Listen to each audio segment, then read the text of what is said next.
Yeah, but I think, 123 for 5. Yeah. Well, you'd have thought that England are thinking we're going to bowl these guys out for under 300, maybe under 250. Yeah. Now it doesn't look so likely. No, 225 for 5, and these two are the boys. I suppose you go back to that moment when Potts bowled a cracking delivery, which they should have reviewed. An LBW shout against Mitchell, who's on 9 at the time. He's had another 69. Cost them dear. The drop that Root did at Trent Bridge cost them dear as well. It cost them 187 runs. Not quite so much today, but it's still, the potential is there for Mitchell to go on and get another big one. But the thing is, they've got to get themselves in the morning, and it's not like you're coming out after a session. You've got a whole night to sleep on it. You've got to come in and properly get yourself in. England have got an opportunity in the first 20 minutes, half an hour tomorrow morning to make the breakthrough and put on some pressure. And if they do get the breakthrough, it could be good news for England. If you often get a breakthrough early, people's spirits go up, and then you play a bit harder, and you hope that you can.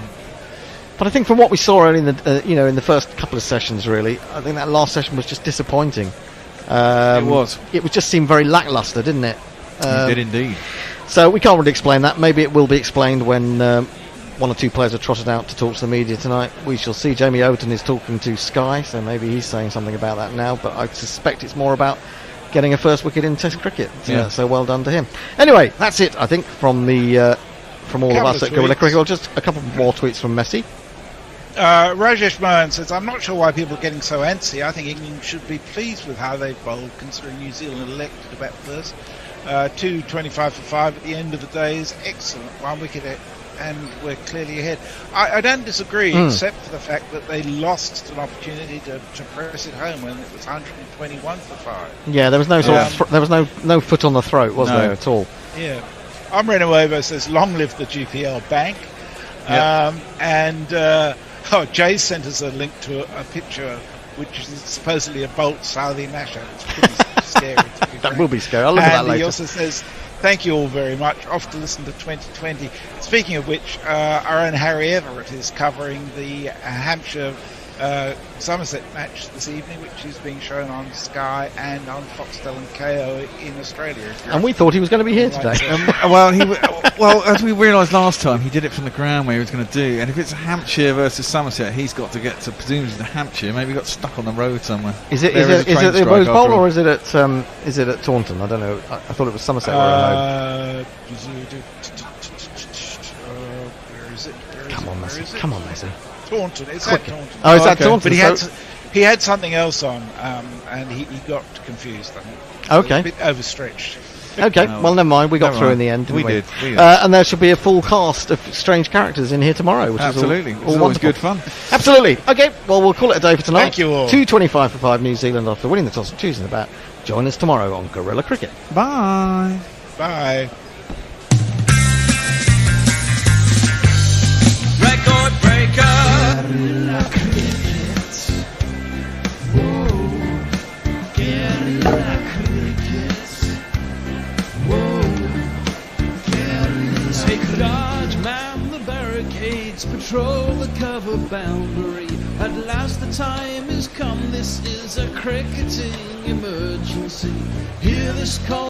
Test match insurgency. At first they tried to silence us, but we would not be silenced. They threatened us with lies, so we threatened them with violence. Che Guevara, Sangakkara, Joseph Stalin, Douglas Jardine, Robespierre, Daryl Hare, Vladimir Lenin, O'Brien Kevin, Guerrilla Cricket. It's not about the winning, it's about how many rules you break. Even in cricket commentary, this is the best advice to take. Pick Guerrilla Cricket, it's the finest choice you'll ever make. There's so much more to cricket than red counters and a slice of cake. At first they tried to sanitize us and clean up our act, but people like it filthy, and we know that for a fact. Fidel Castro, Lenny Pasco, Carlos the Jackal, Umar Akmal, Mahatma Gandhi, Grant and Andy, Brendan Bian, Austin Ian, Guerrilla Cricket. Stick with us, cause you know we're not the kind of thing that you see on the TV and the radio. So vive la revolution. First they tried to buy us, but we would not be bought. Okay, we were, but then we ran away, and we will not be caught. Would not give up the ghost when they left us all for dead. They decapitated us, but we just grew another head. Chairman fuck it. Jamie Howe, Ho Chi Minh, Asif Din, Václav Havel, Graham Saville, No Surrender, Percy Fender, Che Guevara, Sangakkara, Joseph Stalin, Douglas Jardine, Robespierre, Daryl Hare, Vladimir Lenin, O'Brien Kevin, Guerrilla Cricket. They've wiped the slate clean at the clean slate Headingley, at least until later in the year. And Test cricket is back at Leeds. What a homecoming there should be for Jonny Bairstow and Joe Root to have put a smile back on the usually moribund face of English cricket. New Zealand, the world champs, have lost the series, but can win back some pride, and they have their captain back at the helm. Good morning, good afternoon, good dawn, good dusk, wherever you are in the world. Welcome to Guerrilla Cricket. I'm Gorilla Hendo, Nigel Henderson, and I am joined first thing this morning by a foul-mouthed Messi Jez, who you may have heard uttered an expletive over the top of the theme tune if you were eagle-eared. Yes, my abject apologies, Hendo and everybody else. What a way it's to wet and cold, and I stuffed up. So yep. It's only going to get better from here, isn't it? I'm not sure it is, actually. And also back, in the bosom of Guerilla Cricket, for the first time in ages, it seems to me. At least I haven't been on with her for a long, long time. It's Annie Chave! Annie. Hello. Hello. Oh, it's so nice to see you. And you are obviously in the tower itself. I'm in the tower. I'm in the Tower of Power. Are you coming up to the Tower of Power at some point? I really, really intend to, yes, Good. Absolutely. But I have been on. I was on for the first test, I think, or I the must have second missed test. you. I must have missed you. I just always miss you, that's yes, all. you just sneak in and then you sneak out again, don't you? Very quietly. Absolutely. Now, is it true that you've And been... she's in great demand. She is indeed. Is it true that you've been asked to be a consultant on the new 60 competition? They went through all the rules with me. Right. So you're responsible for the idea of if you score two sixes in 12 balls, you get an extra power play over. That's your brainchild, is it? Yeah. Well, I thought, what the hell? What the hell? If the 100 can do something wacky, let's make it even more wacky. Let's just go crazy. Absolutely. Well, what do we think today? England are coming in on a high, somewhat, aren't they? Really, after what happened at Trent Bridge. Mm-hmm. New Zealand have had the problems. They've had 3 men with COVID at least. They've had a man with a bad case of sciatica who's had to go back to New Zealand. And England have got another injury problem with Jimmy. Should we be worried? What do we think? Annie, are you worried about Jimmy? No, I'm not worried about Jimmy. It's always wonderful to have him playing, of course. But no, I'm quite excited actually. I'm quite excited to see Jamie. Oh, he's one of your old boys, isn't he? Well, yeah. But I mean, he's come up on a pace the last, and I mean that in 2 meanings. Yes.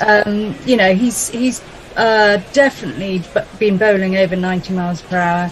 He's got that extra little bit of he hits the ball hard, the surface hard.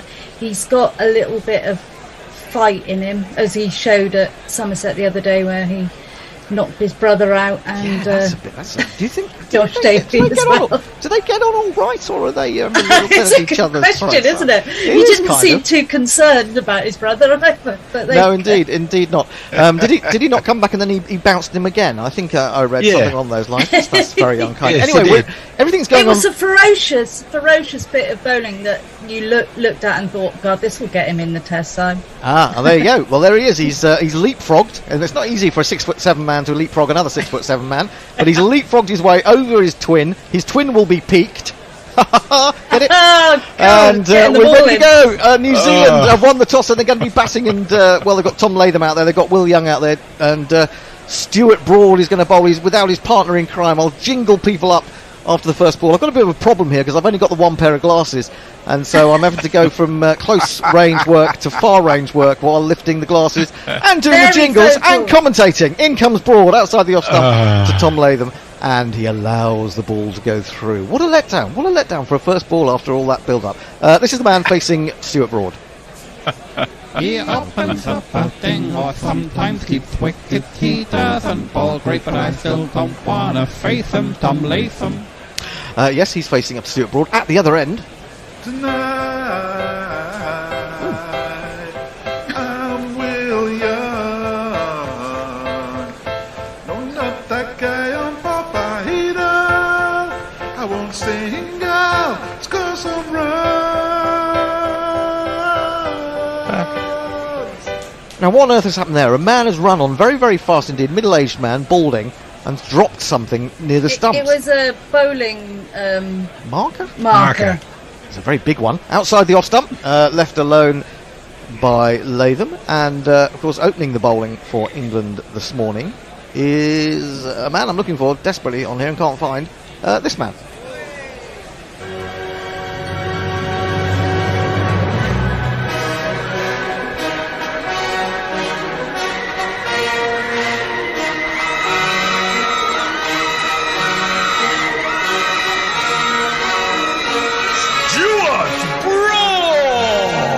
Four slips on a beautiful morning in Headingley, or in Leeds, at Headingley. Here comes Broad round the wicket, down the leg side. Brilliant take by Ben Foakes, made that look ever so easy. Just dived away, grabbed it out of the air, stopped it running away for 4 byes. And there is indeed no run. I should bring you the teams. New Zealand won the toss, decided to bat. They line up with Tom Latham, Will Young, Kane Williamson, Devon Conway, Henry Nicholls, Daryl Mitchell and Tom Blundell. They've been difficult to get rid of this series, haven't they? Michael Bracewell, who's recovered from COVID also. Neil Wagner gets his first outing of the summer. Tim Southee, and of course everyone's favourite leading number 11 run scorer, Trent Boult. In comes Broad again, bowls wide of the off stump, too wide. He's not making Latham play at the minute, and it's gone through to the keeper again. England, only the one change. They've lost, of course, Jimmy Anderson. Was it an ankle? Was it an ankle he's got? Ankle injury. Well, that means they line up as so. Alex Lees, Zach Crawley, Ollie Pope, Joe Root, Jonny Bairstow, Ben Stokes, Ben Foakes, Jamie Overton, Matty Potts, Stuart Broad, and Jack Leach gets another go. Some people have been a little bit critical of the left-arm spinner, but I love Jack. And I'm sure you do, Annie. Here comes Broad. Again, in bowls, and he does have to play at this one. Just squeezes it out into the offside, just behind square. And there is no run. Have we been joined by anyone this morning, Messi? We have indeed, and it was a real test, actually. Me saying fuck it during the intro, a number of people picked that up. Did they now? Included the naked porn box saying fuck it messages, click here. We also says Annie. Matt Searle says, what a way to start the day with messages as intro. Absolutely. And Jay Grover says, morning all. I think Jeremy speaks for us all when he says, fuck. Edged and caught at first slip. Would you believe it? Broad has got Tom Latham. Latham's having a real battle in this series. Things not going for him. He's had to play at that one. Broady has got the wicket. New Zealand are none for one, and their vice captain has gone. Another one bites the dust. I think that is going to be out, Fred. Another one bites the dust. Does indeed. Just a little bit of movement away off the seam. Well, I say off the seam, but it looked like a scrambled seam, to be honest. It was clutched to the breastbone of Joe Root. Ben Stokes is delighted. Broady's going off on one of his runs, which is it's not unlike... I think it was a really clever bit of bowling. It was clever bowling. I think he is justifiably quite pleased with that. Yeah, but don't you... Maybe it's because I was once an opening batsman. But when you're an opening batsman and you've practiced all morning. I don't know, you've been in the nets for half an hour, and you've been psyching yourself up. You've gone out to bat on what we think is going to be a good wicket for batting on. Bit of a belter, and you're gone. You're gone in the first over, and you just sit down. You know, this is what opening is about, Hendo. You're harsh. The ball does do a little bit in the first few overs, and even if it's a belter of a pitch, you have to be able to play that. You've become much more harsh and in your views. You Annie. can't deny Hendo is legitimate bodily reaction to what he suffered so often. You're denying me my right to. I know, no, you're absolutely right. It must be horrible. Yes, and I feel for him. How I do about too. that? I absolutely do. That's much better and more in fitting with your image. Hendo, just to check, can you ask Bear if hot mic's working, please? I'm hoping he's listening, but he's shut the door on me here. So unless I shout away from the microphone, right. Is hot mic working? I don't know whether he'll have heard that. Well, it's not going to be Jamie Overton to open the bowling for England, along with Stuart Broad. It is going to be a man who's, I think, impressed most people who've seen him so far, even though he may have been 8th choice bowler for England. He's got a jingle that goes like this. I've heard from pots that the kettles are filthy black. You know he might do. Let's bring him into the attack. Well, it's that was the final ball of the over with which Broad got the wicket. So Potts will bowl now from the. I'm trying to work out which end it is. He's coming in with 4 slips going down. He's into Will Young, and he gets that to nibble away from the right-hander. That said, it didn't really carry very much. It kept quite low as it went through to Ben Foakes. So low bounce at this stage of the game seems a bit worrying. But there you go. Yes. So Will Young is facing his first delivery, and the other man who's come to the. Have I done the Kane Williamson jingle? I'm not sure. Did I do it? No. I didn't do it. Didn't. It's 29 seconds, so I won't do it for the time being. You're very slow on the jingles here. Yeah, I'm terrible, aren't I? I'm a complete mess. Outside the off stump from Potts, left alone by Will Young.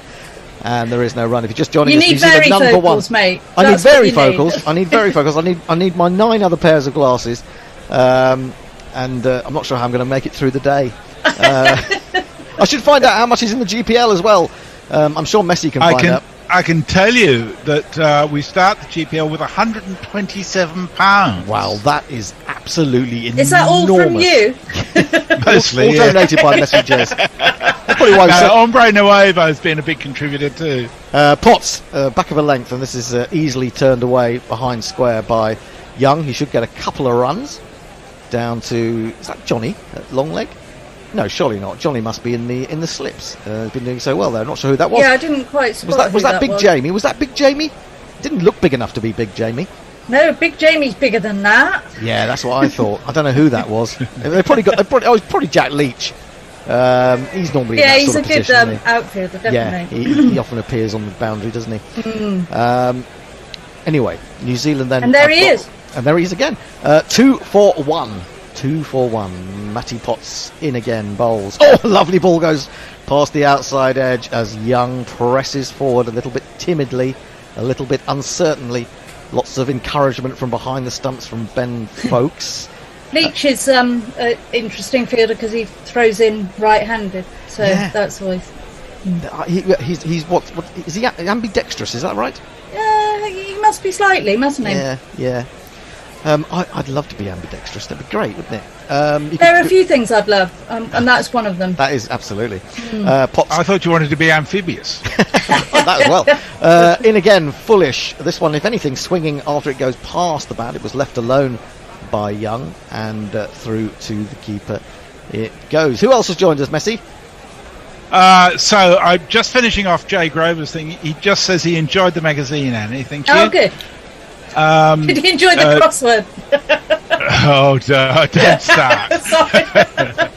The light roller said, Johnny, you good folk today and hoping for a cracking game. Dead rubber, shackles off, could be fun. Sweet the leg, Broady, and happy Rugby League.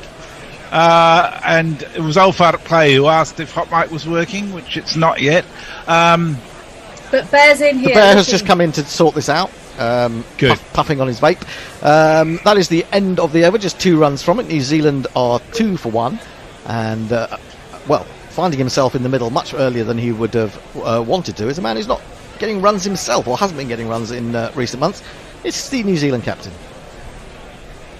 A Kiwi told me long ago, there's no one better than Marty Crow. I know he's really great, but tell me, I want to know, have you ever seen Kane laying strokes every which way? There you go, that's Kane Williamson given the gorilla welcome. We've got, what have we got? 3 slips and a leg slip.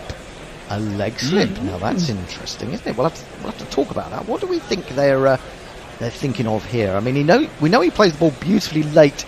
Emergency, hear this call to arms for every cricket revolutionary. Take up your bats and stumps for the test match insurgency. At first they tried to silence us, but we would not be silenced. They threatened us with lies, so we threatened them with violence. Che Guevara, Sangakkara, Joseph Stalin, Douglas Jardine, Robespierre, Daryl Hare, Vladimir Lenin, O'Brien Kevin, guerrilla cricket. It's not about the winning, it's about how many rules you break. Even in cricket commentary, this is the best advice to take. Pick guerrilla cricket, it's the finest choice you'll ever make. There's so much more to cricket than red counters and a slice of cake. But first they tried to sanitize us and clean up our act. But people like it filthy, and we know that for a fact. Fidel Castro, Lenny Pascoe, Carlos the Jackal, Umar Akmal, Mahatma Gandhi, Grant and Andy, Brendan Behan, Austin Ian, guerrilla cricket. Stick with us, cause you know we're not the kind of thing that you see on the TV and the radio. So vive la revolution. First they tried to buy us, but we would not be bought. Okay, we were, but then we ran away, and we will not be caught. Would not give up the ghost when they left us all for dead. They decapitated us, but we just grew another head. Chairman Mao, Jamie Howe, Ho Chi Minh, Asif Din, Václav Havel, Graham Saville, No Surrender, Percy Fender, Che Guevara, Sangakkara, Joseph Stalin, Douglas Jardine, Robespierre, Daryl Hare, Vladimir Lenin, O'Brien Kevin, guerrilla cricket. A third century stand of the series between Daryl Mitchell and Tom Blundell has brought New Zealand back into a game that seemed to be getting away from them. But England may regret not putting the foot on the throat and bowling a bit too much for the new ball in that final session. Nevertheless, at 225 for 5, it's intriguingly poised before the second morning at Headingley. Good morning, good afternoon, good dawn, good dusk, wherever you are in the world. Welcome to Guerrilla Cricket. I'm Gorilla Hendo, Nigel Henderson, and I am joined this morning by a man I barely recognised from yesterday. He looks completely different in the flesh. And I'm not talking about Messi Jez. I'm talking about Jacob Jaffer. Hello, Jacob.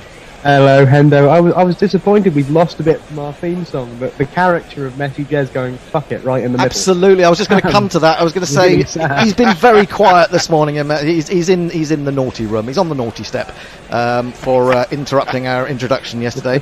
But anyway, we've got an intriguing match here, haven't we? I kind of a low score for a first day of Test cricket these days, 225. I mean, that's why nobody won the GPL, basically, isn't it, Messi? Indeed it is, including me. I do think, though, coming back and looking at the score with fresh eyes, England are well on top, are they not, with a score like that? Jacob? Yeah, I would say so. What would you say to that? Yeah, I think anytime you get New Zealand, a team like New Zealand, 5 down on the first day, with so few runs on the board, it's different if they're 350 for 5. But where they are now, I mean, that's pretty good. England could, with the new ball, and if things go their way in the next couple of hours, roll them for under 300 and really start to get their teeth into this game. Well, they can roll them for 300, then we can see Zach Crawley get out for 3, and then we can get back to the proper cricket. And then everyone else will have a go. That would basically be... I think that's how the day's going to be mapped up for us. A touch optimistic, isn't it, Henry? Yeah, probably right, actually, yeah. Well, I don't know, he normally booms at, gets a 3 or a 4, doesn't he? Something like that. But New Zealand, they've got to be happier than when they were 120 odd for 5. It's not really a crucial first hour because the series has been won and lost, hasn't it? But it's nicely poised and it could go either way. We didn't see, however, a lot of movement with the new ball. Having hurried to get through to that new ball last night, didn't see a lot of movement, did we? No. It was like its arrival overshadowed the actual thought going into using it, wasn't it? That's that. I've had many days like that. I think we might get a bit more this morning. I don't know the stats at Headingley, but over this series I seem to remember that it's kind of swung maybe progressively less through the day. So the mornings have been quite good, especially if they've been a little cooler. I think us oldies tend to think of Headingley. We always remember back to Gary Gilmore swinging it round corners for Australia in a World Cup game. They took about 6 for 14, didn't he? Messi, I can't remember exactly the figures.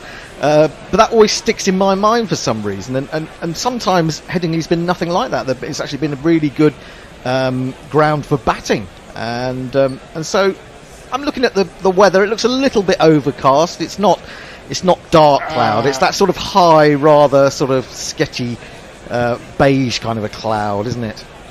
Update on that for you, Hendo. Oh, right. I've just refreshed the Met Office forecast. Oh, no. First thing it comes up with is yellow warning thunderstorm. Oh, no. And 5% chance of rain, 11 o'clock, 12 o'clock. 1 o'clock suddenly goes to 50%, then 60%, 60%. So the afternoon is looking very dubious. Oh, that's really disappointing. That is so disappointing. Well, let's just hope and pray that those showers skirt round that little bit of Leeds where Headingley is, and we get a full day's play, because it'd be very disappointing if we don't. The 2 New Zealand batsmen are on their way. I shall jingle them up, and we shall be getting underway very shortly. Son of an old black funny on peep show, wrote that book of Daryl, not David Mitchell. And he's joined by this man. Next is Tommy Blundell. Tommy Blundell. Up next is Tommy Blundell. Tommy Blundell. And it looks like opening the bowling this morning is... I don't understand why I'm looking at England and seeing only Craig Overton. Let me see if I can find... Jamie Overton anywhere. No. Where's it gone, Bear? Jamie Overton has disappeared. He is no longer, but he is going to bowl, apparently. It's a big thing to disappear. It's a very big thing. Why has Jamie gone? I need to know. Oh, what? It's not in extras. I just looked in extras. Where's Jamie? There he is. He's in England extras. Jamie Overton, he can score a quick half ton.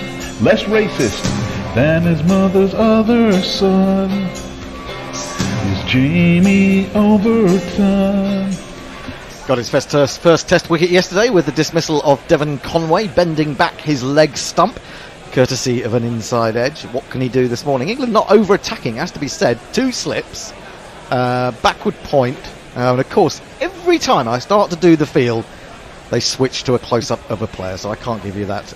But I will endeavour to as the over progresses, and we shall be coming to your tweets very shortly. We're coming to you on YouTube shortly. We shall be talking about the GPL shortly. We'll be talking about Patreon shortly, so gird your loins. It's going to get very exciting, even if we don't get cricket this afternoon due to the weather. The bloody weather! In comes Overton. He's coming in from the Kirkstall Lane end. He bowls, an awful ball down the leg side. May have swung a little bit. It was quite full. If it had been straight, it might have been a little bit dangerous, but it was awful. It was about a yard down the leg side, and Ben Foakes had to dive away to his left. It was, however, at 88 miles an hour, and that's what we want to see from Jamie Overton. Is good loosener, Jamie. Very good. Yeah, I mean, that even stretches the definition of a loosener, if you ask me. That was almost Harmison-like. But anyway, it looks like the Barmy Army are up and singing Jerusalem or something similar, as Overton comes in again. Better ball, but clipped away neatly by Mitchell. Gets the first one in the morning. There's a man at deep square leg. There's a man quite fine at fine leg. There's a backward square leg as well.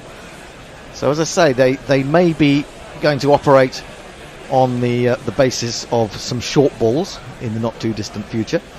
Blundell comes down to face for the first time. He's 45 not out. I do like Blundell. I know that Tony has become very fond of Daryl Mitchell. I've become very fond of Blundell. He's got a lovely luxuriant beard. He's very cuddly indeed. You can imagine sort of just resting your chin on his beard or your face. Anyway, he probably doesn't want to hear that sort of thing. Hendo went off on one. I did. I'm sorry. Yeah. He was in a different place. I was in a Blundell. I was in my Blundell paradise, which is a good song. Overton short. Oh no, that has really lifted on him and gone off. Maybe a bit of glove and a bit of chest. He was trying to get his head at least out of the way of it. I thought for a moment it was ballooning towards the wicketkeeper, but it fell nowhere near him really. But it was a hell of a good ball from Overton, and as I just said, we are going to see a bit of a short ball going over from Overton, it would appear. He's taken that on the shoulder in the end, but he's done very well to get his head out of the way of it. In again, better ball. Well, I say better ball. It's a fuller ball, but nicely just dropped down square on the offside. Blundell. He gets underway for the morning as well with a single, 227 for 5, and of course we got 90 overs in yesterday. 90 whole wonderful overs of cricket, which does show you how slow it was in some respects, but not in the least bit boring. Really, it was excellent cricket all day long. Mitchell waits for Overton for the next delivery. He's in. Is he going to try out a short ball on him? Not immediately. He's clipped it away behind square leg, where Jonny Bairstow, I think it is, has fielded. But they have had time to run for a single, so I'm not quite... Okay, he's there for a catch, I presume. He is the man where Stokes was. Remember when Stokes pointed to the balcony and they got Mitchell there? Or Blundell there. That was Blundell, yeah. In fact, they're just showing that now. Yeah, that is the cat, the slightly top edgy, but not all the way to the fine leg boundary. Yes. So he's not really saving a single. He's I guess he's about not quite halfway to the boundary, but something along those lines. He's coming in a bit closer. There is also a genuine fine leg for the top edge that goes a little bit further. And Overton is moving in for his final ball of the first over. Finds an outside edge this time, and there's nobody at all down at third man. So forget about who's at fine leg and who's at backward square leg. It's third man when you need someone, and it's one of these. And if you kids can't listen, then you bound to see the way you get shot for crossing a boundary. It's one of these as well. 50 runs, you're 50 runs. Well done, well done, well done, well done.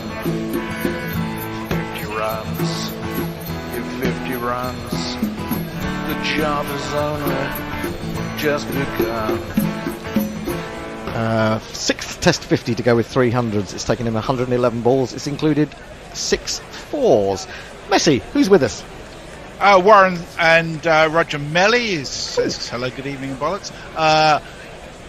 The porn bot says fuck it, click here, and he's very conveniently sent a clip of yesterday's intro, which includes certain indiscretion on my part.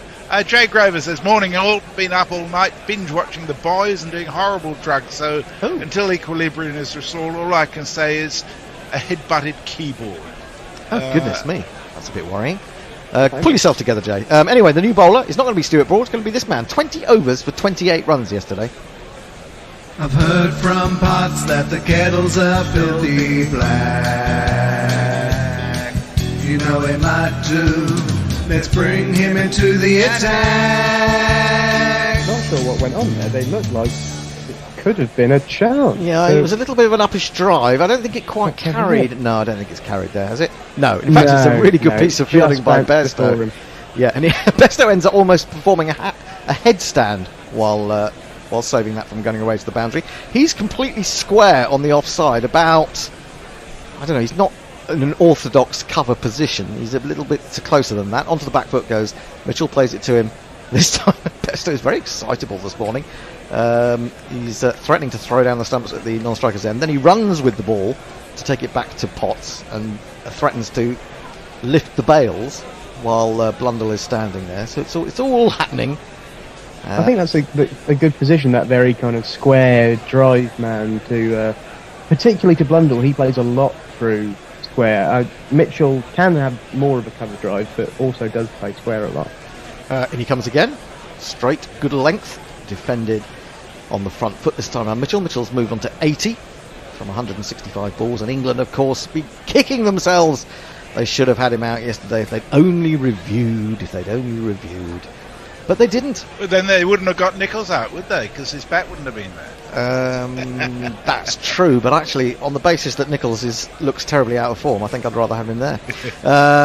In comes Potts again. Bowls a little bit of movement away from the right-hander, and it's left alone through to the keeper. No run. More tweets.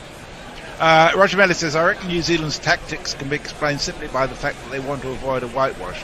A little embarrassing for a team rated number 3 in the world. And Jay says, considering Crawley's father owns fucking Kent, do you reckon he's slipping a pony to any commentator who says something nice about his cover drive? Well, I'm quite happy to say wonderful things about his cover drive. He's going to send me some money.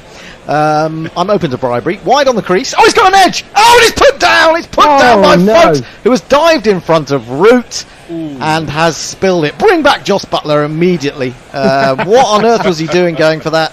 I'm sure that was Root's catch, unless he felt it was just going to fall short of Root, and that's why he went late. We'll have to see a replay of that, but it's very disappointing. Another let off for Daryl Mitchell. Oh, he's riding his luck this. Wow, he really has. Good, really genuine edge. It was going to hit Root's left shin, I reckon. I think Root had gone past that, actually, folks. I mean, Root was moving to his left. Yeah. Oh, I don't know. He lined that up. Yeah, I mean, that's a couple of times that's happened to poor old Rooty in this series. Zach Crawley did it to him as well. It seems to have hurt his arm somehow as well, Joe. Not quite sure how. Did the ball run off Foakes' finger to him and then away? This is defended back to the bowler, and there is no run. It's a very good over. That was a lovely ball. In fact, when you saw the replay, you could see the movement in the air. It was lovely. Found the genuine edge. For a keeper, where if you don't take it, you look terrible. If you do take it, it's a screamer. Absolutely. And if you don't go, and first slip doesn't go, as we saw with New Zealand when it went between, was it first slip and second slip? Neither of them went. No, it was Blundell and Mitchell at first slip. Blundell didn't go, left it to Mitchell. Mitchell didn't go, left it to Blundell. And then you look a right pit. No, there was also one, wasn't there? There was also one with Bairstow and Crawley, definitely, that went right between the two of them. I can't remember. That must have been in the last test. Maybe in the first innings. Good instinct from Foakes to go for it if you think, as soon as you have that inkling, don't just leave it. Yeah. But, needs to take it. Got to take it. Yeah, well, that's a black mark against Ben Foakes, for all those Ben Foakes lovers. Black mark against his black gloves. Indeed, yes. Overton will continue, 1 for 48 from 17. He's been really unlucky, hasn't he, Matty Potts? He's bowled extremely well, although I did criticise him a little bit for looking a bit off it in the first on his first spell yesterday. He has bowled well.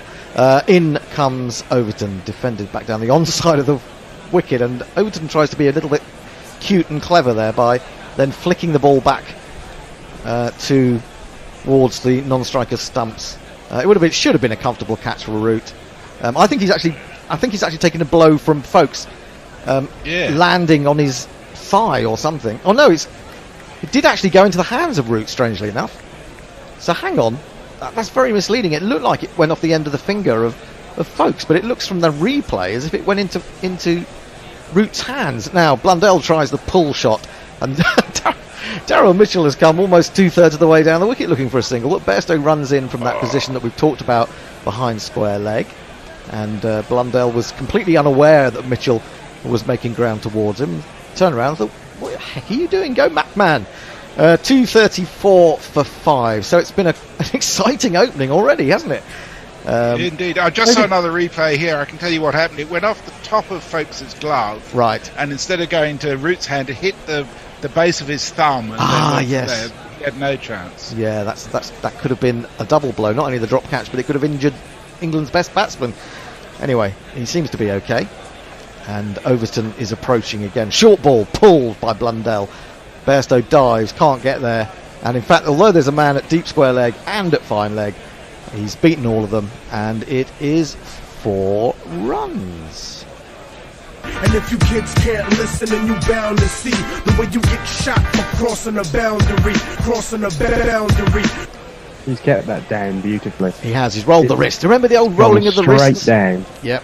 Well, he's kind of learned from his mistake in the last test, hasn't he? He knows what they're trying to do to him now. And so there was a sort of almost emphasised roll of the wrists there to keep it down on the ground. Here comes Overton again. Bowls another short one, and he plays it well again. This time Bairstow dives to his right and stops that. Leach was running round from fine leg to his left just in case it beat Bairstow, but he wasn't required.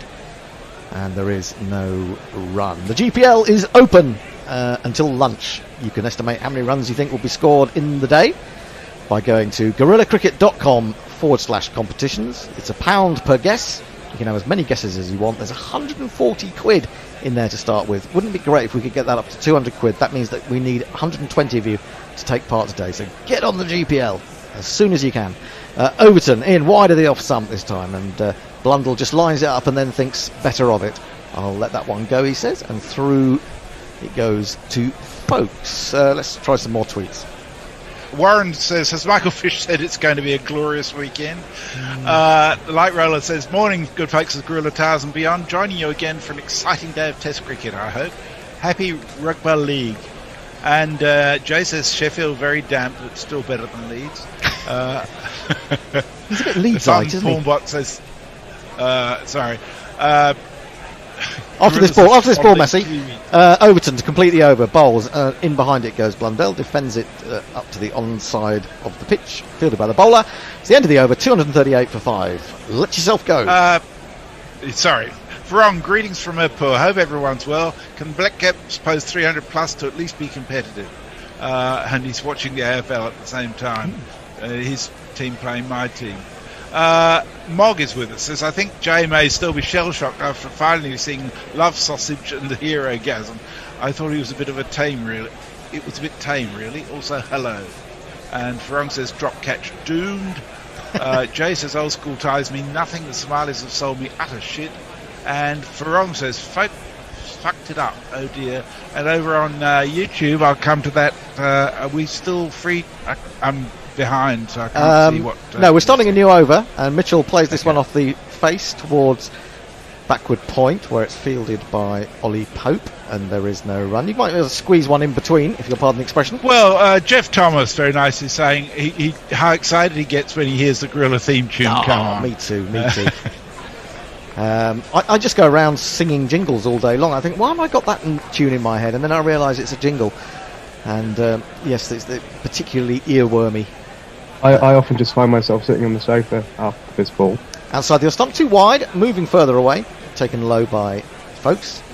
Carry on. I just find myself sitting here going, got the best headband around. Yeah. Wait, what? No. What's going on? I know. And I mean, so it's like nobody. I mean, it's particularly embarrassing if you're in company because people wonder, what the hell are you going on about? I miss Mark Wood's jingle. Will he be back? Will Mark Wood be back this summer? I don't know that he will. He just seems to be one of those people who's always injured, and it's going to affect his career negatively. He's an England bowler quite good. He is a England bowler quite good. Potts bowls again outside the stump once more. Mitchell leaves this And, well, he owes him a few, doesn't he, Mitchell? I mean, he's been dropped and he's been un-LBW'd by Potts. And he's on 82. He might get a third 100 of the series. Extraordinary stuff, really. 238 for 5 is the score. Blundell 54. What's this partnership worth now? 115. Helpfully, I just got to view the scoreboard there. It's not like I've got a brilliant memory. This is pushed up to mid-off, where Ben Stokes tends to field these days, likes to be close to his bowler, especially the young bowlers who are coming through. Did anyone see anything about why Ben Stokes didn't bowl yesterday? Overnight? No one mentioned it? The general view seems to be he's just not fit enough to do it. Okay. They're usually quite keen on that sort of thing. Why didn't Ben Stokes bowl? Or maybe and also that Jimmy could have played, but it was just a precaution. Well, that's fair enough. I mean, we've got that might be the case with Stokes as well. They might be going, not really worth hammering him in series. Good ball, just slightly back of a length. Hint of seam movement from Potts, left alone again by Mitchell. Yeah, I mean, I'm not going to suggest that the game against India is more important than the series against New Zealand. However, this series has been won. If you don't look at it in isolation, if you don't look at the tests in isolation, which a lot of people don't, then this series is won, and India is the next thing to look at. England need to win that test to draw that series, if you consider it to be a continuation of last year's series. Potts in full, defended back to him by Mitchell, and there is no run. I think it was a maiden. 238 for 5. Messi, you're chortling. What's Jay says day 2 of Hendo's 5-year plan. Still only one shower curtain sold. Yeah, afraid so. Morg, I often wander around singing jingles, and then sadly I make you listen too.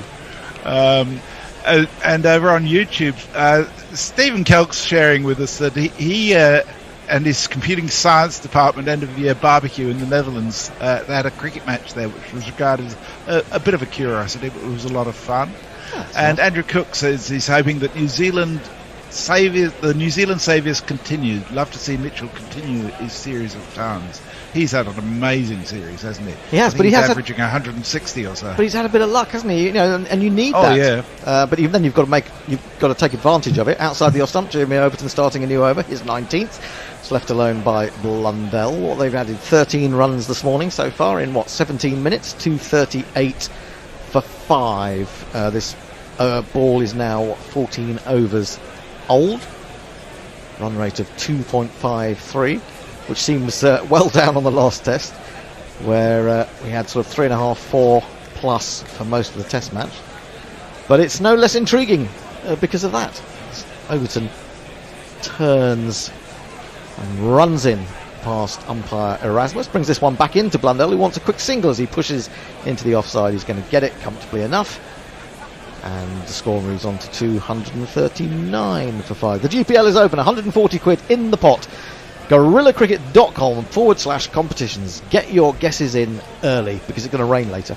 And I've got a horrible feeling if it's going to rain later, people won't enter the GPL, and we will be poverty stricken here at Gorilla Cricket. We won't be able to eat or drink or anything like that. So please take part in the GPL. You don't want to see us starving, do you? The ball was a little bit damp. He just seemed to be drying it, if anything, in his shirt. Overton there. Anyway, he's coming in again to the very upright Mitchell. Hits him on the pad, going down the leg side. That's going to be 4 leg byes, I think. It is indeed signalled now by Erasmus. It's gone away from one of these, but not off the bat. 2 + 2 is on man.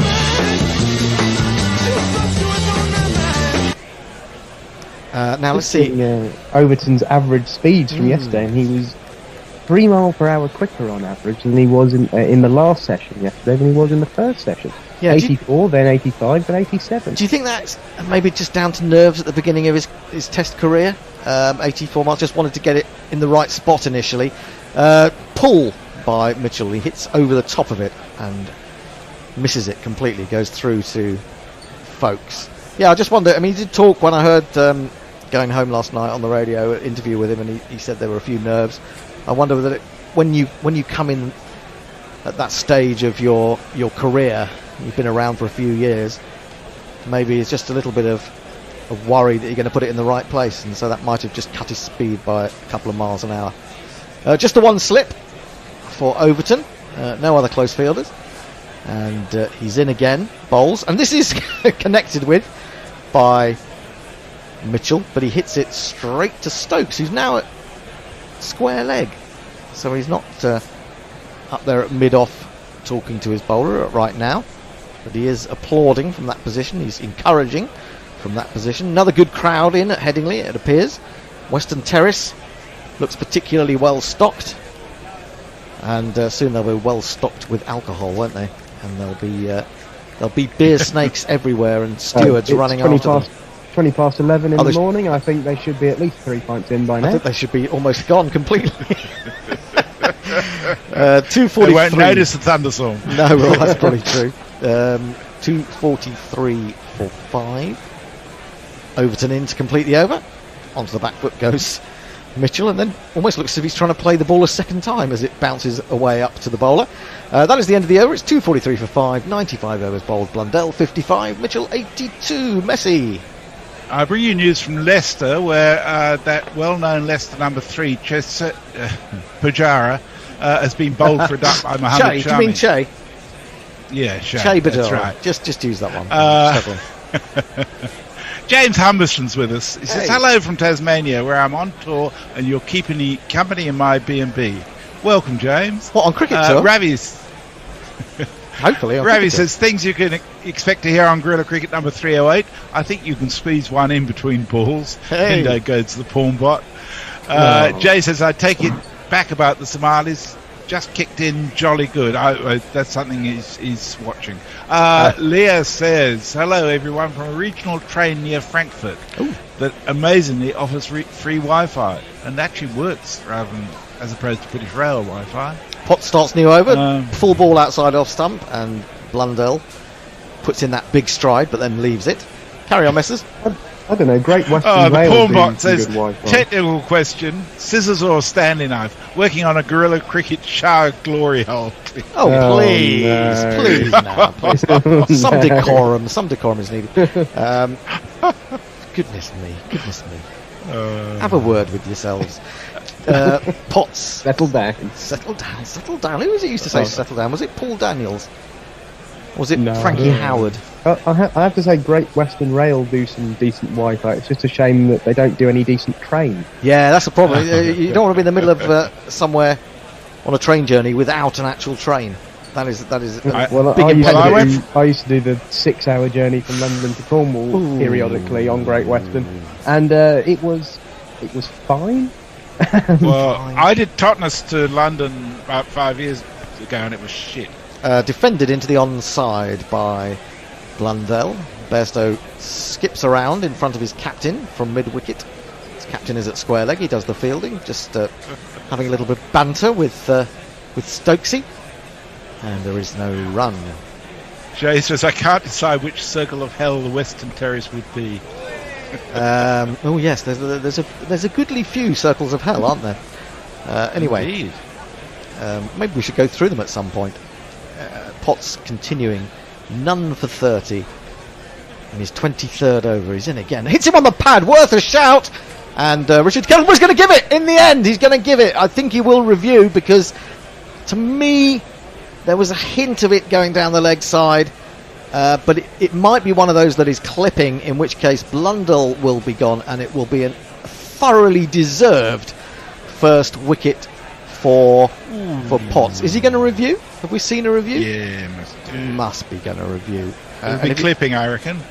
Let's try this. What are they looking at here? Better out than in. Not a no ball. Oh, he's going. Better in than out. Better out than in. Better in than out. Out. Shake it all about. Well, he's actually out. The crowd says. The crowd says. The crowd says you're out. So I'm guessing the man who's had all those chances, Daryl Mitchell, must have said to Tom Blundell, "No, mate, sorry, on your bike. Don't try to overshadow me. Don't hog the luck, you know." Yeah, exactly. I need all of it. I need it. Yeah. So that's a great breakthrough for England. And as I said, thoroughly deserved for Matthew Potts. He's laboured long and hard for that wicket. Deserves probably 3 or 4 wickets in this innings, to be honest. But he's got his first. Maybe he'll now run through this New Zealand side. But we shall see. 25 minutes it's taken England to get that breakthrough this morning. The new batsman, I believe, will be this chap. Even if Michael Bracewell sturdily keeps wicket, knowing how the Kiwis pick teams, he'll be just 1 of 5. Yeah, I think that's given because it's actually hit him on the back pad. It looked as if it was the front pad. If it had been the front pad, I think he might have got away with it. But the back pad has hardly moved, so it was probably going to cannon into leg stump. But Blundell's thoroughly disappointed. Leach is indulging in almost frottage with Potts. And then Jonny Bairstow, they're all running to hug him. They would love him. They love him, they do. And not surprisingly, because he's bowled extremely well. He seems a good bowler as well. Strong, can keep on going through the day. And he was getting good movement, actually. Yeah. A couple of big in-swingers, although Jamie Overton has been the one to extract the most movement of all the English bowlers. Well, it's going to be Potts round the wicket to Bracewell. Bracewell leaves the ball that's arrowing in towards his off stump, but not enough to take it out of the ground. And through it goes to Ben Foakes. Has anyone else noticed a trend that any time a new bowler comes in, they show the graph of most swing, and it always seems to be, apart from Jimmy Anderson, he gets low, it always seems to be the new bowler who is up there on the list. I hadn't noticed that, but it's an interesting thing to point to. There's Dickie Bird sitting up there. He hasn't got a guide dog, thankfully. He's dogless. This is pushed up to mid-on. Foolish delivery from Matt Potts. I was worried for his sight yesterday because he had dark glasses on and he had a black Labrador sitting at his feet, and so I thought that maybe he was struggling with his eyesight, but he seems to have dispensed with those.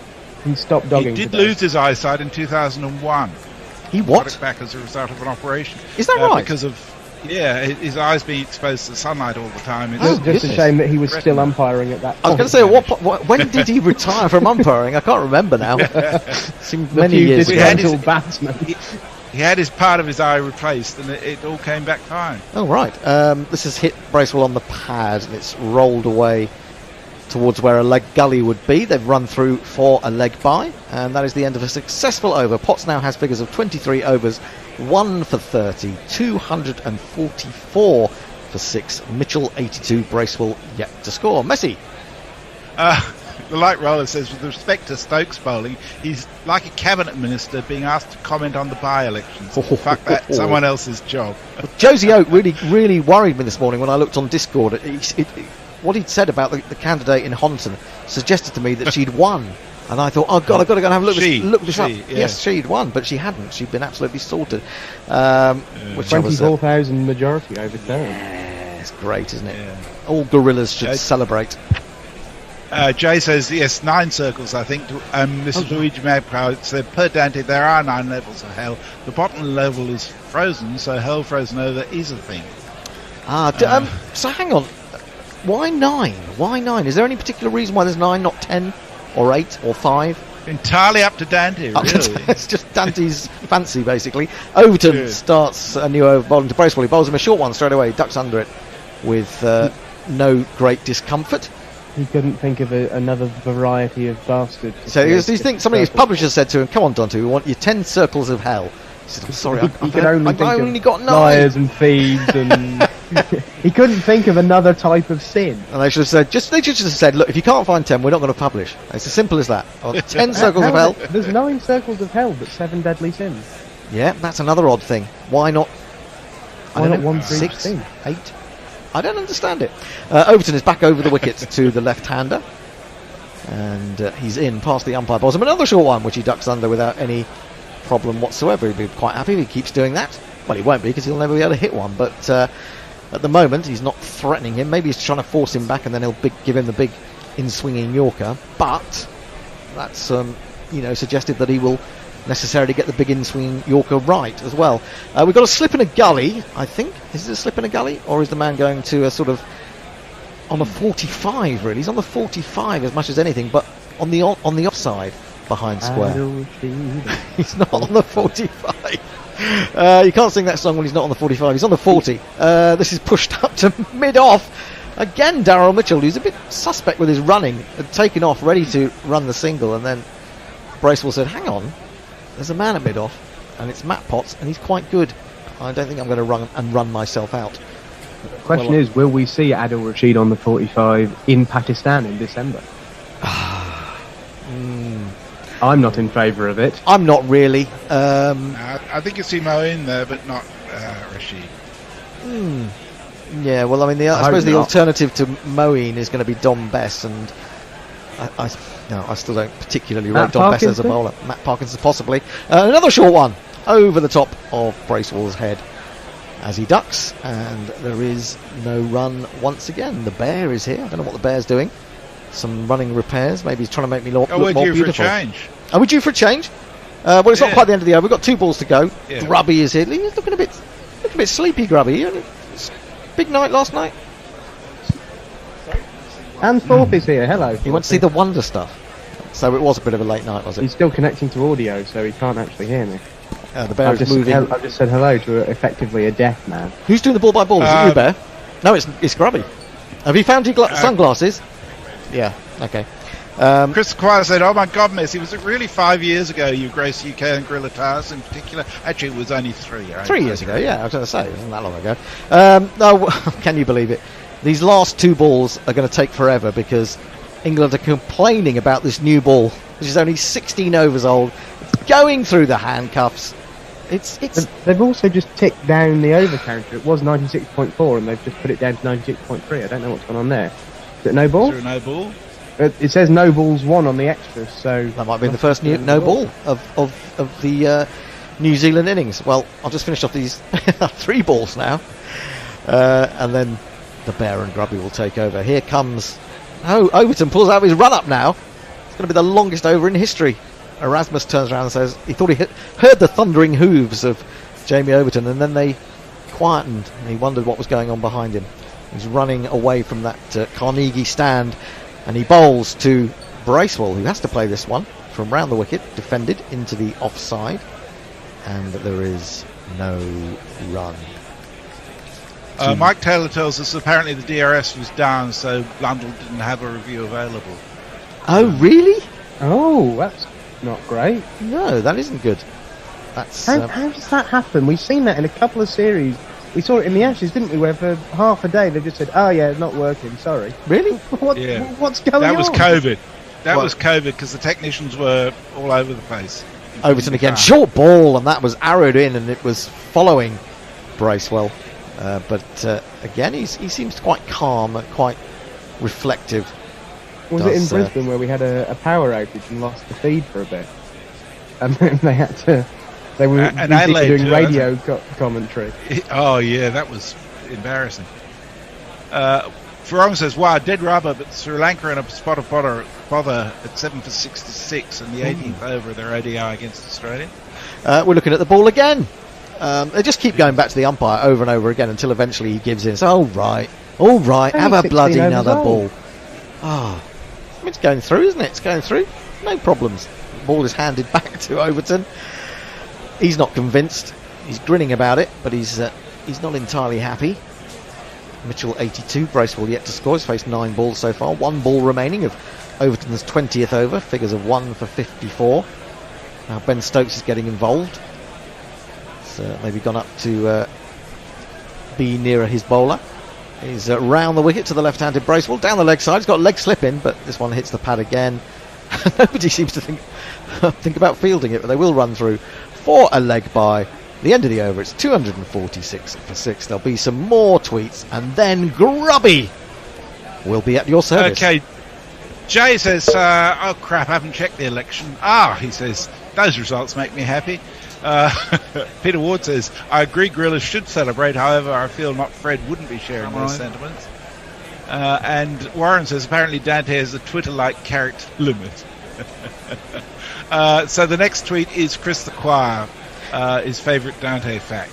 Okay, so it looks like it's going to be a Bear on socials, and we like Bear on the socials. He doesn't like the socials, but he's very good on the socials. You're as we supposed said to be on yesterday. socials. Well, it's all right, but I'm sitting in this position now, so I might as well do the jingles. It seems pointless, and you've got the iPad anyway. I've got the iPad. So, yeah. Hello, Grubby. Well, good morning, everyone. How lovely to be here with you two as well. Do you know what? This is the 6th anniversary of my Guerrilla Cricket debut. Is it really? The day after the referendum, if you remember. We opened the show with "If You Leave Me Now." Here comes Potts around the wicket to Bracewell, who lets this one go through. 6 years. That's flown by, isn't it? Yeah, it has a bit. I mean, goodness me, what sort of things were happening then? We didn't have Donald Trump as president. We didn't have Boris Johnson as prime minister. I remember joking. I remember joking with Manny on that very day and saying we should have the double Trump to become president after the referendum result. And he sort of laughed as if to say, yeah, that's not going to happen. But we know better now. Yeah, we do. It's also my 50th birthday tomorrow. Happy birthday. It's the big one. It's a big one. Yeah. Where's your bat? I should have it, shouldn't I? Yep. Here comes Potts. 3 slips are in place. He's round the wicket to Bracewell, who lets this go through. And Foakes, not for the first time in this match, spills it. I think he's got a knock to the finger, hasn't he? Ben Foakes, and I think it's showing in his keeping. You think that you're working? Are you Butler's agent? I've been a drum banger for Foakes in the side for ages, as you probably know. But you are a big lover of Joss. I am a big lover of Joss. Yeah. But he doesn't belong on the Test side, I'm afraid. No. Oh, you've come round to that way of thinking. Or did you always think ages that? ago? Okay. Yeah. I'm very pleased that Potts got that wicket this morning because he was hellish unlucky yesterday. 2 stone-dead LBWs as far as I'm concerned, not given or not reviewed. This one is pushed into the mid-wicket region by Bracewell, who's anxious to get off the mark but can't do so. He's faced 13 deliveries. I was saying to Bear next door, I'm loving Stokes. His body language and his general demeanour as captain, he's absolutely loving it, isn't he? He's loving every moment of it. And there will be there'll be bad times to come. Of course. We'll crash and burn, no doubt, at some point. But right now, he's absolutely loving it, and I'm loving watching him loving it. I love watching him. I love watching him being at mid-off, and I love him being he's like the sort of very quiet supervisor, isn't he? He's just kind of letting his charges do their thing, and he's nodding approval every now and again. And trusting them. This thuds into Bracewell's pad. Potts round the wicket once more, and it drops in front of him.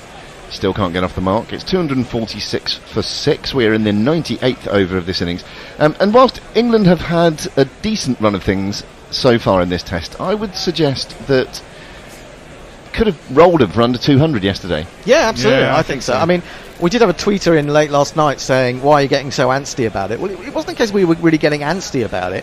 It just felt that England lost their intensity. Yeah. And were looking so much towards the new ball by bowling Leach and Root that they weren't, thinking about getting them out. Throws this one wide of the off stump, and Bracewell has nothing to do with it.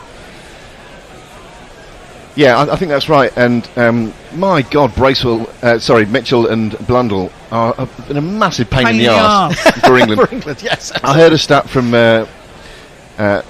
erstwhile Test match sofa doyen Andy Zoltzman yesterday that they were 3rd on the all-time list of partnerships in a Test series below the 4th wicket, if that makes sense. Oh yeah. So they might even have that record by now. Here comes Potts again round the wicket. It's a little straighter, but not straight enough to trouble the stumps of Bracewell, who allows it to pass through once more. That's the end of the 98th over. It's 246 for 6. Bear. Where were we up to on tweets? It was Chris the Choir. Chris the Choir, yes. Chris the Choir. Oh, I can't see him. So, there we are. So Martin Lawrence says, technology question. I know, but why is DRS not working? It seems to be happening semi-regularly recently. I don't know why that is either. It's I presume it's just a failure of a computer or a power outage. Yeah, they thought it might be something to do with the atmospherics or the prevailing weather conditions yesterday. So we still haven't seen that LBW, whether it was actually hitting the stumps or not. No, we haven't actually, have we? No.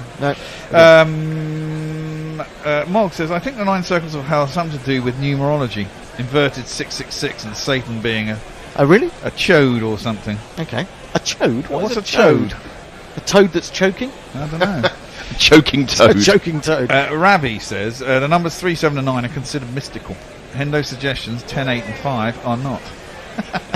So Dante, for good mystical reasons, had 9 circles levelled in the Inferno. Remember that Dante still used Roman numerals. 0 hadn't reached Europe yet.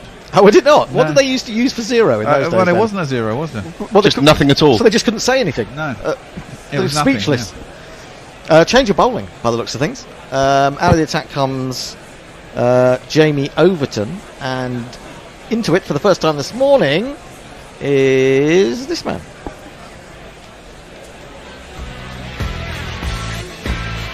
Sweep the leg, Brody. Got the best headband around. Something has got to keep her down. Got the best headband around. Your ego ain't gonna be kept down. Got the best headband around. Even though your hair is thin now. Longer than I remembered that jingle. This first ball is tucked behind square on the leg side by Mitchell, wandering across his stumps and expertly dinking it backward to square for an easy single. That's a bit harsh as well to say that Stuart Broad's hair is thinning, isn't it? Who said that? Well, that jingle did. Oh, is that what it says? I don't. You don't listen to the words. Well, I do actually, but I don't get them all because sometimes the diction of our jingle is not as perfect as it might be. What are you trying to say? If it's not the diction, it's the production values. Yeah. That's right. Man, we have lots of complaints here, you know. The head-banded Broad is around the wicket to Bracewell, who wants to gain shoulders arms. He's now faced 17 deliveries and has yet to get off the mark. The score is 247 for 6. I've just seen a tweet, YouTube come through. It says, "Morning Gorillas." It's from Luke Hallahan. Hallahan, is it? Hallahan. Says, "Morning Gorillas. I was watching last night a show with Atif Nawaz where the Bear and Hendo came on years ago. Got to say the Bear got stage fright, I think he's trying to say, when he was asked to do a demo of his comms. I'm thinking that must be the YouTube video of us going on the Islamic channel. The Islam channel. God, do you remember yes. that? That goes back away, doesn't it? It does, yeah. We were on with an astronomer. Yeah. Once again, shoulders arms to a ball wide of off stump. Funnily enough, I was probably stoned. Yeah, well, that I don't need. I probably don't need did get to stage fright. I do seem to remember shit on a TV programme. Jeff G. Thomas says, possible reason for Bear's stage fright: no beer on camera, no swearing on mic. Yeah, those things did sort of affect me. Yeah, it wasn't going to happen at the Islam channel, was it? No, I'm afraid to say. No vaping allowed, probably. No. Oh, that was probably I think it was before vape, wasn't it? Before vape? I think it was before vape. Yeah. Bracewell faces up to Broad, a fuller delivery and driven really nicely straight just on the onside. That's going to go all the way for a very well timed boundary for him to get off the mark. Pull that one. Try this one. Almost the complete opposite. One more for me, I must have 2 or 3, I need 4. See, on Hayden might have got that, you know. There No, he would have been nowhere near it. The non-striker would have been in his way. Were you thinking, we should have an on Hayden before that? No, I wasn't. I was just trying to goad Hendo. You can't have him everywhere, can you? I'm easily goaded. Broad comes round the wicket once more, full and outside the off stump, and Bracewell, watchful as he has been in his short innings thus far, allows it to pass through. He's now on 4. The score has moved on to 251 for 6.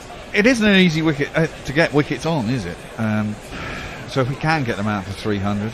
Well, that's why I felt largely frustrated with yesterday. Yes, exactly. Because it does look like a decent pitch for batting on. One where you're perhaps not going to score a rare old lick, but as you say, it's hard to get wickets. And England, I thought, just had the opportunity, and a combination of bad luck and a couple of drops again.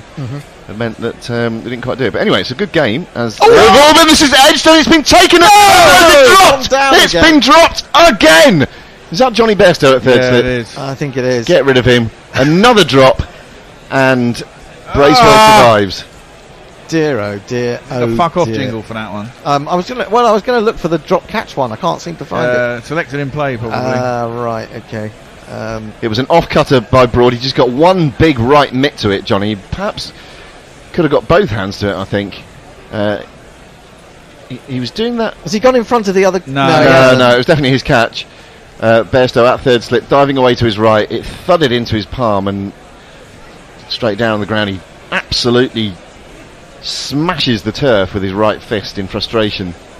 Do you think he should have gone with 2 hands there? I do. I mean, I think it went fairly quickly. He did go quick. It was a good off cutter from Broad, and Bracewell fencing outside the off stump. This one he drives at, doesn't time it. It's going to be fielded at mid on. There's no run. I think that must have been the last ball of the over, wasn't it? Yeah. I found it now, so I'm going to do it.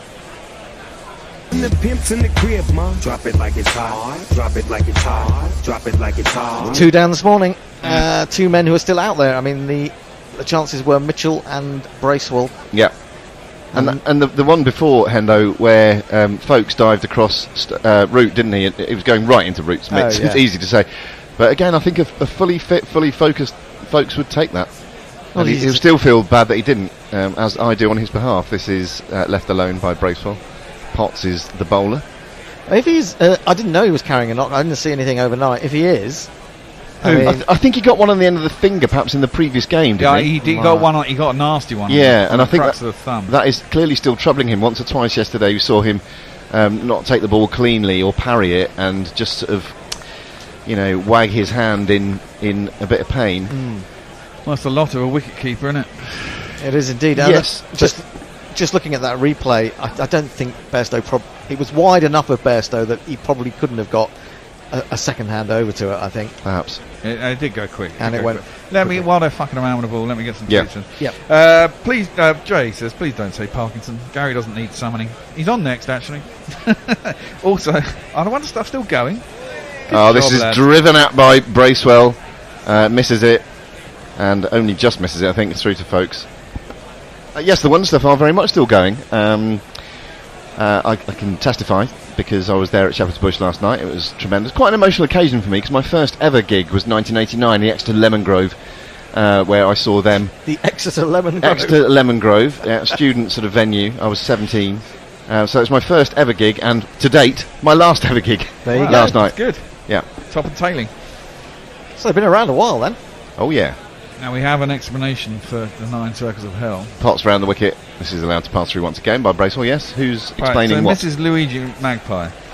She says the Trinity 9 is 3 times 3, the holiest of numbers. Everything in the Divine Comedy is based on Christianized Pythagorean numerology. 99 cantos per book plus 1 to make 100, or 1, 3, or 9 is the Trinity. Adding 1 to 9 makes 10. 1 plus 0 equals 1. The Trinity becomes God. Does that make any sense to anybody?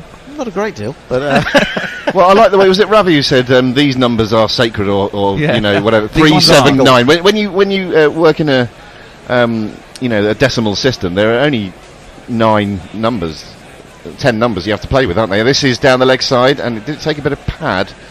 Bracewell tried to flick it through the leg side, didn't get anything on it. Good take this time from Foakes. Somebody's ringing me in my pocket. I'm not going to answer that. People should know better, I think, than to phone me up. Not know that you don't phone me up. You're a pro. You can't be just interrupted in the way that the bear is by. What's your phone do? What's it say? It's beware of the police or something. Oh, whoop whoop! Sound of the police. Sound of the police. Whoop whoop. KRS-One. That's the one. Well, it's just don't bring your phones in here, boys. I mean, professionalism or what? Professionalism. This is gorilla, 3 slips in place. This is outside the off stump, but driven straight by Bracewell. A nice looking shot that, but it's parried by the diving Potts and fielded at mid on. There is no run. It's the end of the over. 2-5-2 for 6. Hombre Noir simply says, morning all on Planet GC. Morning, Hombre. GPL's open, by the way. It reminds me of you. It closes in an hour and 10 minutes. You got to 1 o'clock. Yeah, it's weird. Shane Warne's still on the telly doing adverts. It's a bit disconcerting. Today, the pot started at 140. We've had 6 people enter in already. Hombre Noir is there. That's probably why I say morning GC. You know ads aren't live, don't you? Well, they're I know recorded. that, but it's just a bit weird playing a dead guy on an advert. Just before we came on, we were watching Jeremy Vine, and they were discussing the fact that Alexa is now going to be able to bring you information in the voice of a dead relative. I mean, how scary is that? I mean, I suppose it depends on the dead relative, but it could be very alarming. Your grandma. Yeah. I suppose it's not going to admonish you, is it? Broad is over the wicket, starting a new over. Mitchell defends it, and then just turns around with a brief moment of concern as it might go back into his stumps. Then he sort of traps it under his foot. Then he bends down and picks it up. Don't pick the ball up, batters. Yeah, it's not yours. Appeal. Well, this is, I guess this is a hello from Mog, but he says, fucking hell, Grubby is 50, you old Bradman. Happy birthday, Grubby, says Jay. Hello, Mog. Hello, Jay. I love the bones of you, both of you. It's just reminded That's all that's going to be left of you when I finish with you. This is defended on off stump by Mitchell, back up the track, and he holds the pose. Mrs. Hendo, I mean, she remembered it was your birthday, and she said to me this morning, can you make Grubby do his Billy Connolly? Because she finds that very entertaining. So we might need a bit of commentary by Billy Connolly. I can only do that when it's Mohammed Rizwan who's playing. I've got to ring her and tell her. Hello, Mrs. Hendo. No, she's probably not listening because I what? Do it. See what time you're on next. And I'm we'll spent. look at it. Yeah, probably. Yeah, that's it. That's all you can do. That's it. Ravi Ness says, Grubby's 6th year. It's just been about 6 years since my last vodka-infused time on Gorilla Creek. This is Left Alone by Mitchell outside the off stump. Yes, Ravi, I think I remember that quite distinctly. Yeah, I think we all do. I wasn't in on that infamous day, but having recently joined the crew, I thought I'd tune in the following day or whatever it was, only to hear. Well, someone like Messers would probably be able to find the audio. He's good at doing things like that. Yes. Either him or not Fred will be able to find that audio of Ravi getting slowly. And then he just said, I'm afraid I'm going to have to go. To which I was thinking, you've gone a long time ago, my friend. Outside the off stump again from Broad. Needs to straighten up his line, I would suggest. Mitchell allows it to pass through. The score remains 2-5-2 for 6. We've had a message from Forthy, who seems to think he should be on at the moment. He says, am I not meant to be summarising right now? Or has there been an update to the rotors? Probably, knowing Tony, who changes the rotors on a sort of hourly basis.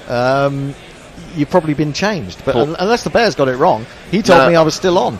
No, this is the triumvirate that I was aware of as well. So right, unless wrong one. Here comes Broad over the wicket, just outside the off stump, and once more Mitchell is forward and defending it with a broad bat.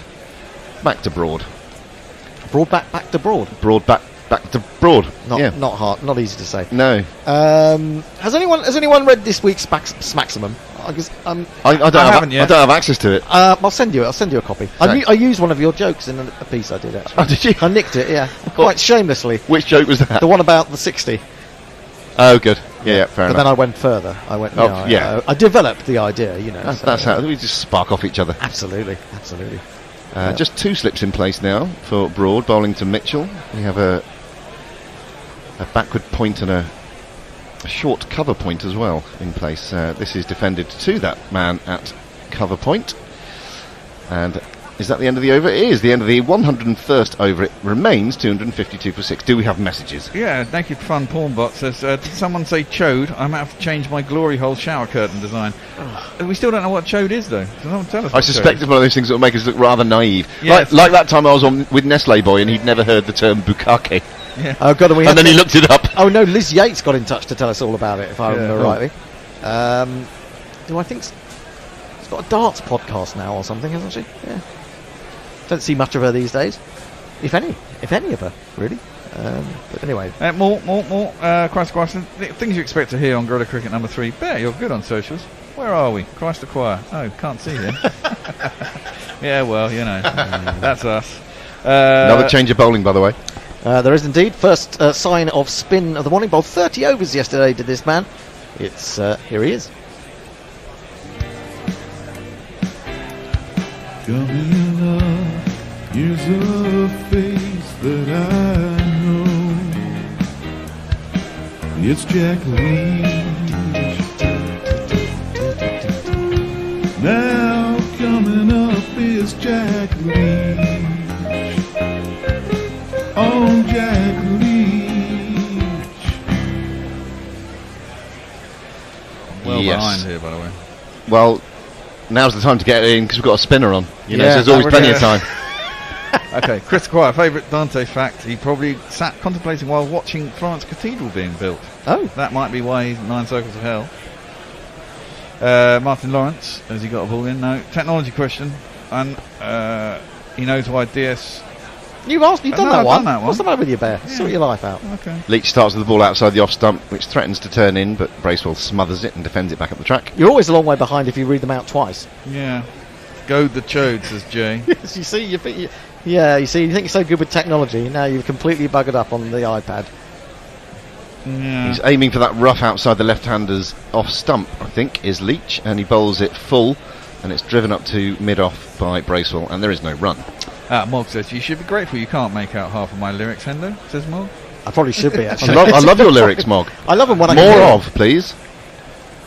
Not more on, more of. Jason. A sweep here by Bracewell. He gets quite a lot of that. Hits it in front of square. He's hit it firmly. He's hit it hard. He's hit it for 4.